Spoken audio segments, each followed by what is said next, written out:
Prior to this, we turnkey people over all the time, and that's really hard in a business. So you build somebody up and then they leave, you build them up, they leave, they build them up, they leave. Well, now they're staying and we're sharing the knowledge with the tool, right?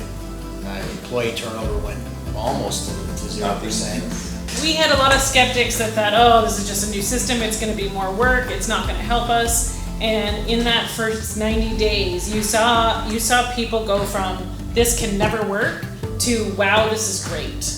It also eliminated some redundancy. It sure seems like people are a lot happier. So much different.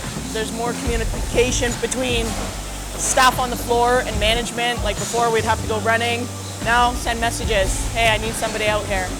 Yeah, I don't think there are barriers, honestly, right now. And you see different people mingling that I don't think you ever would have seen before. Everyone stepped up their game. Over the first 90 days with Redzone, we saw a 43% increase in productivity.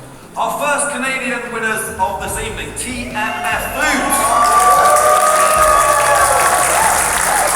They make slow-roasted meats in Stony Creek, Ontario.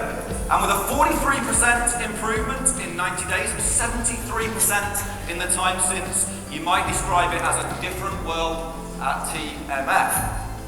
They're putting a lot more kg per man hour through the facility. When we were there in the month of August, they broke 3 shift records. That's what I call a different world.